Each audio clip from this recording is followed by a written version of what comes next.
इस लेक्चर में हम एक्सरसाइज 6.2 के क्वेश्चन नंबर 1 को सॉल्व करने वाले हैं। इसमें क्वेश्चन नंबर 1 में बोल रहा है हमारा बोलता है in figure find the value of X and Y and then solve that A B parallel to C D. हमें सबसे फर्स्ट बोलता है कि इस फिगर के थ्रू एक्स एंड वाई का वैल्यू में फाइंड करना है एंड देन इसे फाइंड करने के बाद हमें ये प्रूफ करना है, ये हमें बताना है कि ये भी जो लाइन है वो सी डी की लाइन के पैरेलल है। ठीक है, तो इसके लिए हम सबसे फर्स्ट x और y का वैल्यू फाइंड कर लेते हैं। तो हम सबसे फर्स्ट x का वैल्यू फाइंड करते हैं। तो इसके लिए हम क्या करेंगे, ये जो एक ग्रीन लाइन आप देख रहे हो, इस लाइन को हम लेंगे।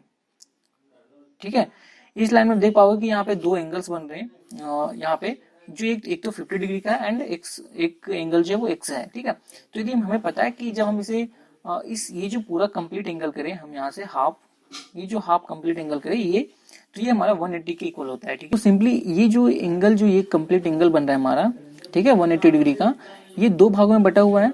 इट मीन यदि इन दोनों एंगल्स को ऐड करेंगे तो ये 180 के इक्वल होगा। ठीक है, तो हमने यहाँ पे एक लाइन लिखी है, in the figure two lines A B and C such that A B and C D दो लाइन है। ठीक है, अब यहाँ पे हमें क्या हो रहा है कि यहाँ पे दो एंगल्स बन रहे हैं। अब इन दोनों को ऐड करेंगे तो हमारा 180 के इक्वल होगा। तो सिंपली यहाँ पे हमारा फर्स्ट एंगल है x एंड सेकेंड है 50। ठीक है, अब इन दोनों को ऐड करेंगे तो ये हमारा क्या होगा, 180 के इक्वल होगा। 180 के इक्वल होगा। ऐसा क्यों होता है, क्योंकि लीनियर पेयर है। ठीक है, लीनियर पेयर।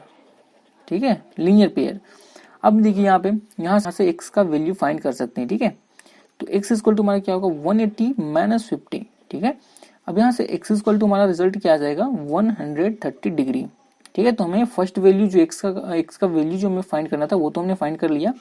अब इसके थ्रू हम y का वैल्यू फाइंड करते हैं। ठीक है, तो आप फिगर में देखो यहाँ पे कि ये जो y एंगल्स बन रहा है। ठीक है, ठीक है, यहाँ पे देखिए दो लाइन है, एक तो CD है और एक ये जो लाइन है ग्रीन कलर का। ठीक है, ये दोनों क्या करती है, एक दूसरे को इंटरसेक्ट करती है। ठीक है, तो इंटरसेक्ट करती है, हमने पढ़ा था जब एक्सरसाइज 6 के इंट्रो पार्ट था, उसमें हमने जाना था कि जब दो लाइनें जो है वो एक दूसरे को इंटरसेक्ट करती है किसी पॉइंट पे, तो जो इसके वर्टिकल अपोजिट एंगल्स होते हैं। ठीक है, वर्टिकली जो अपोजिट एंगल्स होते हैं, जैसे देखिए ये एंगल जो है वो इस एंगल के इक्वल होगा। ठीक है, ये दोनों अपोजिट एंगल्स के इक्वल होंगे एंड ये एंगल जो है वो इस एंगल के इक्वल होगा। ठीक है, उसी तरह से यहाँ पे दो एंगल्स हैं, वो दोनों एक दूसरे को क्या कर रही है, इंटरसेक्ट करते हैं किसी पॉइंट पे, और उस पॉइंट पे कुछ एंगल्स बन रहे, चार एंगल्स बन रहे, जो क्या होंगे, ये वर्टिकली अपोजिट एंगल्स इक्वल होंगे। ठीक है, जैसे यहाँ पे देखिए ये जो एंगल है, ये वाली एंगल जो जिसका वैल्यू y है एंड दूसरा जो है 130 डिग्री, ये दोनों क्या होंगे, इक्वल होंगे। ठीक है, इट मींस y का वैल्यू क्या होगा, 130 डिग्री।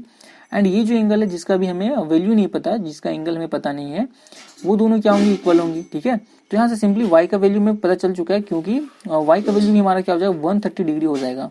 ठीक है, ऐसा क्यों होगा, क्योंकि हमें पता है यहाँ पे ये जो एंगल्स है वो क्या है, वर्टिकली अपोजिट एंगल्स है। अब उसके बाद हम क्या करना है, हमें यहाँ से हमें x और y का वैल्यू फाइंड हो चुका है। ठीक है, x और y का वैल्यू, अब हमें प्रूव करना है कि ये भी जो है वो CD के पैरेलल है। ठीक है, तो इसके लिए सिंपली यहाँ पे आप देखो, यहाँ पे जब x का वैल्यू 130 डिग्री है एंड y का वैल्यू 130 डिग्री है, इसलिए क्या होगा, देयरफॉर यहाँ पे क्या होगा, जब एंगल x का वैल्यू एंड एंगल y का वैल्यू जो वो बराबर है, ठीक है, इक्वल है, वो 130 के इक्वल है, किसी के भी इक्वल है, बट ये दोनों जो एंगल है वो क्या है, इक्वल है।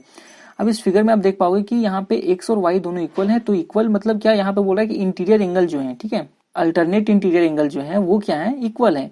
अब अल्टरनेट जो एंगल्स होते हैं वो इक्वल कब होते हैं, जब ये भी और CD पैरेलल होंगे। ठीक है, जब कोई दो लाइनें हैं, जैसे यहाँ पे हम देखें, हमने इसे सभी इस कॉन्सेप्ट को हमने एक्सरसाइज 6 के जो इंट्रो पार्ट है उसमें हमने जाना था। ठीक है, जब हमारे पास मान लीजिए दो लाइनें हैं, दो पैरेलल लाइन है, जब इसे थर्ड लाइन इसे क्रॉस करता है तो जो इसके अल्टरनेट एंगल्स होते हैं, जैसे ये एंगल जो है वो इस एंगल के इक्वल होगा एंड ये जो एंगल है वो इस एंगल के इक्वल होगा। ठीक है, तो उसी तरह से x और y क्या है, इक्वल है, तो इट मींस ये जो दोनों लाइनें हैं, ठीक है, ये क्या होंगी, ये दोनों पैरेलल होंगे। ठीक है, तो यहाँ पे सिंपली लिख सकते हैं यहाँ पे, इसलिए AB पैरेलल टू CD, ये हमारा प्रूव हो गया।